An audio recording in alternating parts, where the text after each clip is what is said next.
Hello, fellow history enthusiasts. Welcome to Part 3 of the America Saga, Latin America, Part 2, Bolivar's Curse. Last time, we looked at the establishment and independence of Spanish America, and Simon Bolivar's failed attempt to unify it into a single entity. The what is all well and good, but the why is the more important question. Many theories have been put forth why such a fate befell the Spanish colonies, in contrast to the United States. While the personalities of the Spanish revolutionaries certainly played a part, they were definitely playing on hard mode with their countries. For starters, the 13 colonies occupied, north-south, a distance of about 1,700 kilometers, 1,050 miles, and major population centers were almost entirely centered on or near the coast. Communication and trade by sea was fairly simple, and overland, few major geographic barriers hindered travel. In stark contrast, Spanish America stretched roughly 10,800 kilometers, 6,700 miles. Cities were most often on the coast or nearby highlands of either the Atlantic or Pacific, separated from each other by interiors occupied by jungle, desert, and mountains. The Spanish set up their colonies for the extraction of precious metals and cash crops. Roads were built to link mines and plantations with ports for export, while communities with no such resources were left on their own. Instead of allowing more efficient trade networks to evolve, the Spanish made it law that only a few special ports had access to the motherland, and only to Cadiz. As such, viceroyalties weren't really able to cooperate with one another in the way the 13 colonies could. And while the colonial governments themselves were the ones who banded together and fought against the British in North America, the viceroyal governments fought for the Spanish against the revolutionaries. The viceroyalty blocs were at independence unstable, having to establish their own administrations, which the Anglo-Americans never had to. And these problems of distance, isolation, and political upheaval were compounded by severe structural flaws in colonial Spanish society. Every complex society possesses some form of social hierarchy, and many of the American founding fathers were wealthy landowners. But the 13 colonies also had a large class of fairly poor but land-owning farmers, and a burgeoning middle class of professionals and merchants. Large middle classes are often boring and mild, but tend to be politically active and make stable communities. And the American hunger for new land reinforced this class of smallholders and the local democracy that buttresses the American Republic. Slavery, of course, was practiced in the colonies, to varying degrees. The southern colonies utilized it far more, and had far larger slave populations than their northern counterparts. The problem of slavery, the inherent contradiction of a nation devoted to human liberty, simultaneously keeping some of those humans in bondage as property, would cause great pains for the United States through her history. But at the risk of sounding callous, for the majority of Americans, the white folk, the Republic worked well enough. Spanish America, however, was a far more fractured society. It also had dominant whites, and enslaved and some freed blacks. But the proportions were different, and Reds, the indigenous people of the Americas, were a far larger component of Spanish American society compared to British America. Viceroyal society was strongly hierarchical, with Spanish-born peninsulares at the top, American-born white criollos below them, mixed-race folk in uneasy middle position, and the native red indios and black African negros at the bottom. The proportions varied by geography, but roughly, Nueva España and Peru held the largest concentrations of native peoples. Black Africans were imported as slaves to alleviate labor shortages after disease, war, and famine caused demographic collapse in many native communities. European whites were often given large grants of land, an hacienda, by the Spanish crown, and were entitled to press local indios as cheap or even enslaved labor. Exactly what the hacienda did varied, but prevalent activities were mining and plantation farming. In this sort of colonial feudalism, the heads of haciendas, patrones, could amass great wealth. Negros populations varied throughout the colonies, with most concentrated in Nueva Granada, while far fewer lived in Nueva España. So, at independence, the United States had a majority white population, with a roughly 20% black slave population and a fairly small red population. For Spanish America, numbers are hard to come by, but in Nueva España, it's estimated of about 5 million people in 1810. Only about 20% were white, 25% were mixed white and red, or mestizo, and the remainder red Indians, with a very small black minority, little more than 10,000.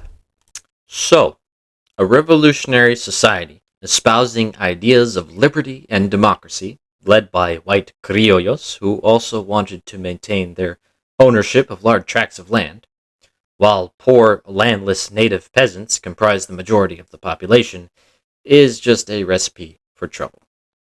Liberals and conservatives in early independent Spanish America were often divided between how democratic the government should be, who should be able to vote, should land be taken from few patrones and given as free lots for native peasants, should the Catholic Church, despite its charity and traditional protections for the lower classes, be marginalized in a new secular republic, and what to do about slavery.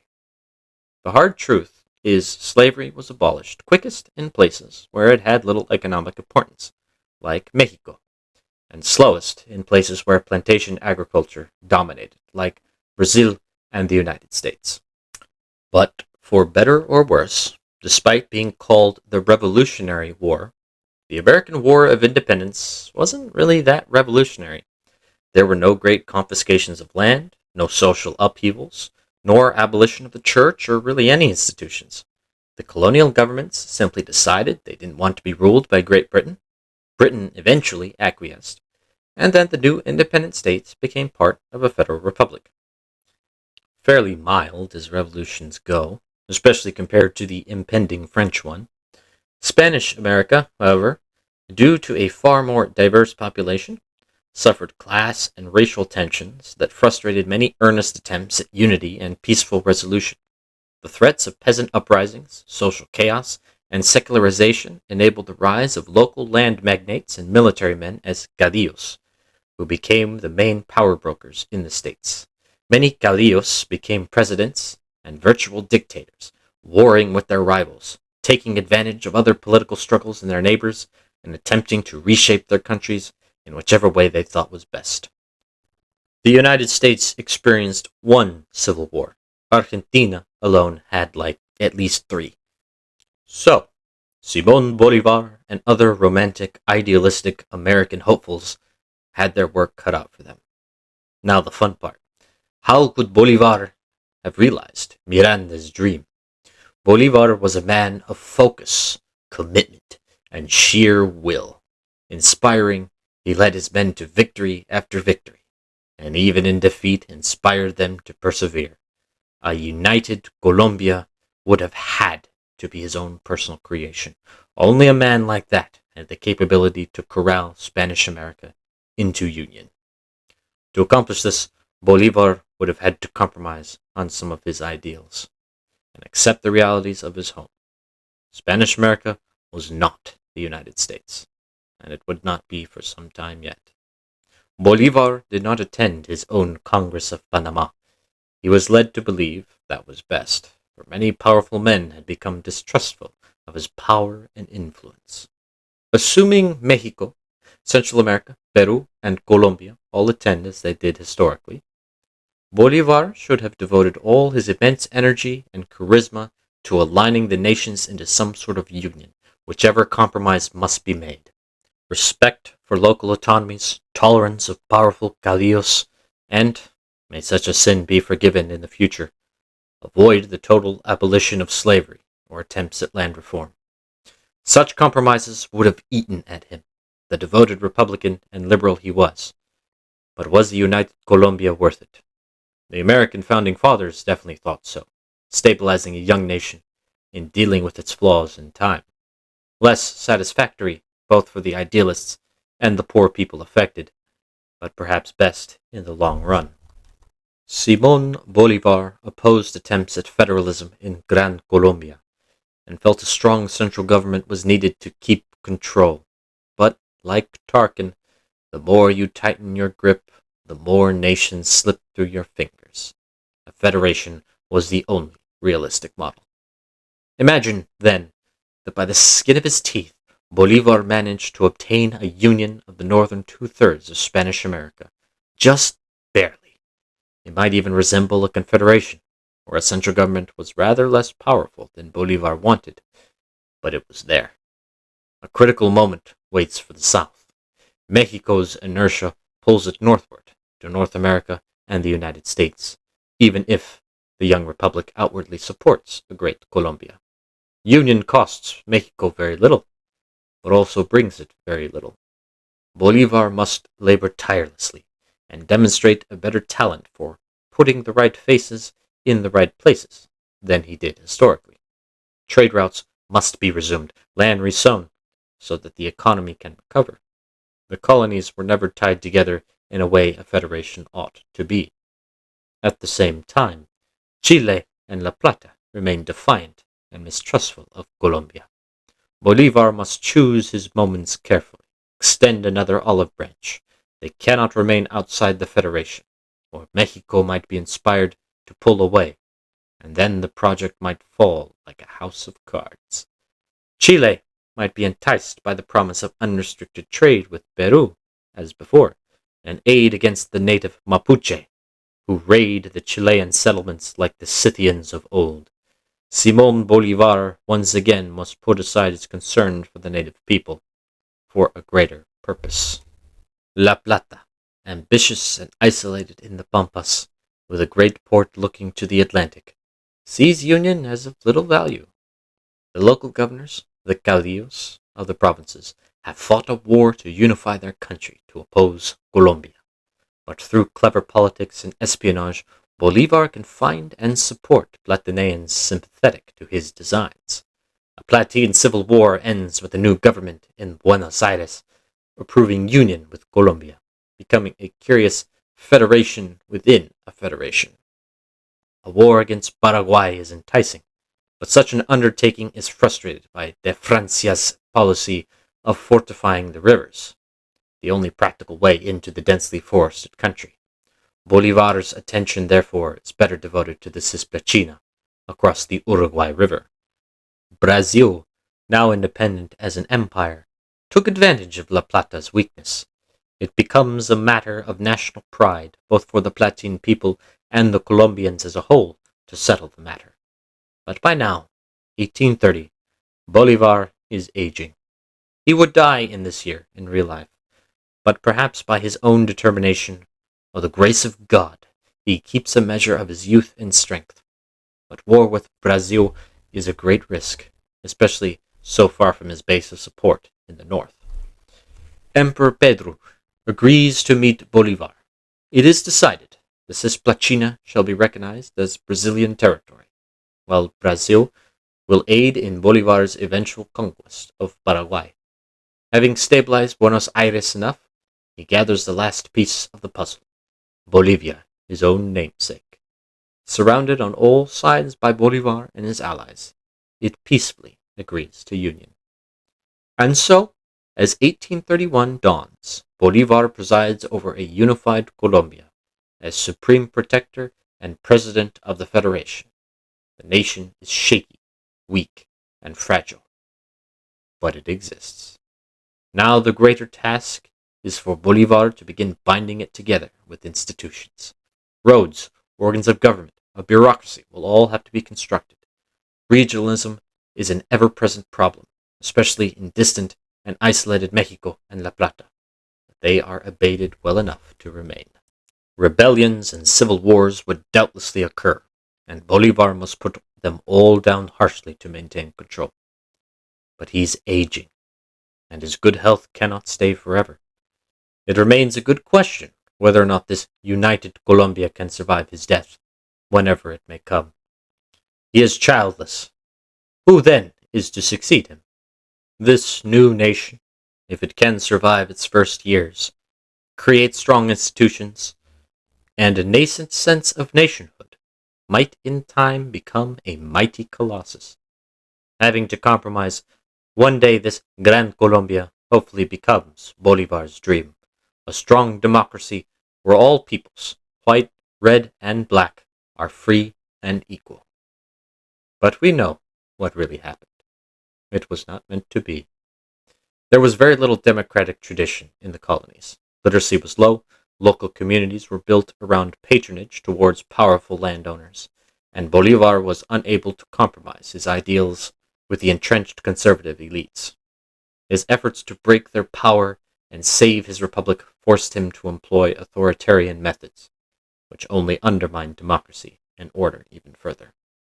In the end, I believe an aristocratic military republic was the only feasible course Bolivar could have taken. Bolivar would die in 1830, sick and broken, his dream failed, and his work falling apart, except for the independence of Spanish America. Without a political forum to solve their disputes, the new nations would enter their own periods of upheaval, hindering their development even further. Mexico entered independence already without Florida, as in 1819 Spain signed the Adams-Onis Treaty with the United States, ceding Florida and adjusting the border. Mexico reaffirmed this treaty. To protect its northern border from American encroachment, Mexico ironically invited American settlers into Texas, who, surprise, revolted in 1836 as a republic, only to be annexed in 1845 by her parent, the U.S. Disputes over the southern border led to the Mexican-American War in 1846, after which the U.S. won control of the territories of Alta California and Nuevo Mexico. The Federal Republic of Central America quickly descended into civil war between liberals and conservatives. And finally, from 1838 to 1841, Nicaragua, Honduras, Costa Rica, and Guatemala seceded from the Union, leaving El Salvador to dissolve the Federation. A few more attempts were made to restore the Federation, but they didn't last more than a couple years at most.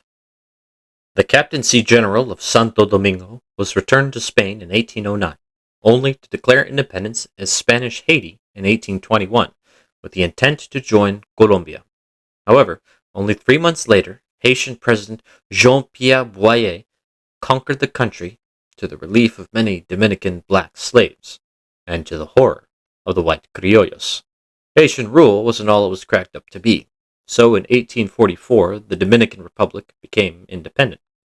Spain conquered the land while the U.S. was distracted by its civil war, but afterwards decided it was best to leave.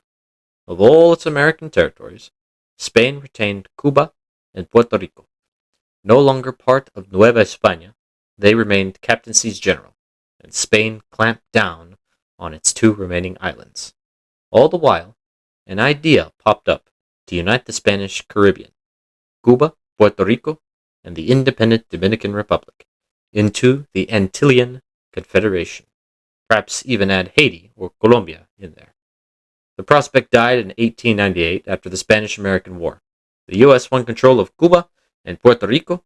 Cuba became independent, while Puerto Rico remains a U.S. Commonwealth. The Republic of Colombia faltered after Bolivar resigned as president in 1830 over the question of a federation or centralist state.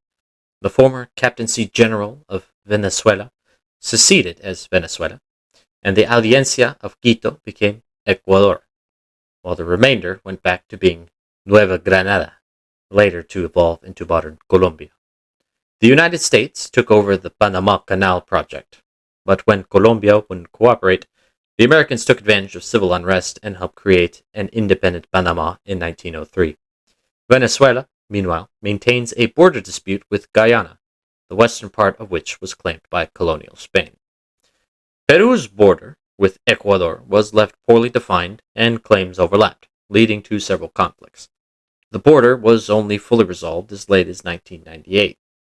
Bolivia invaded Peru in 1836 during civil strife and formed the Peru-Bolivian Confederation, but Chile and La Plata, now reconstituted as the Argentine Confederation, thought a large Inca successor state was too powerful, and the project fell apart in 1839. Bolivia and Peru would later invade Chile in 1879, only to both be trounced by Chile who took the Bolivian coast and southern part of Peru, solidifying its position as a major player in South America. La Plata waged war against the independent empire of Brazil to regain Cisplatina in the Cisplatine War, but in 1828 it was decided an independent Uruguay would serve as a buffer. La Plata evolved into Argentina over several civil wars and disputes, and together with Chile and Uruguay, became the most stable and prosperous South American nations. Argentina, however, maintains a claim over the British Falkland Islands, or the Malvinas Islands, to the Argentines. A relic of Spanish colonialism, this claim was pressed in 1982, but Britain maintained control. Paraguay stayed in its isolation for a time, but dangerously courted the wrath of Uruguay, Brazil, and Argentina in the Paraguayan War. This conflict was utterly devastating for the country, and Paraguay lost nearly half its land and even more of its population as penance. Was Colombia's breakup inevitable? No matter how strong or genial the hand of leadership was, were the social and geographical barriers simply too great to overcome? The best panacea for Spanish America and its woes in the 19th century and beyond is a question for political philosophers, though I'm sure most everyone can find an opinion about what must be done. It is reductive, of course, to state that Spanish America even failed in the first place, and maybe the current sovereign states are doing just fine. After all, every country has its problems. Is a measure of any country's worth or success really just dependent on its conquests or economy? In any case, we've looked at the United States, which managed to hold together and evolve into a world power, while Spanish America got in its own way and stayed divided. But the third great colonial empire in the Americas, Brazil, is somewhere in the middle. Next time, we'll take a look at how Brazil came to be. Thank you for watching.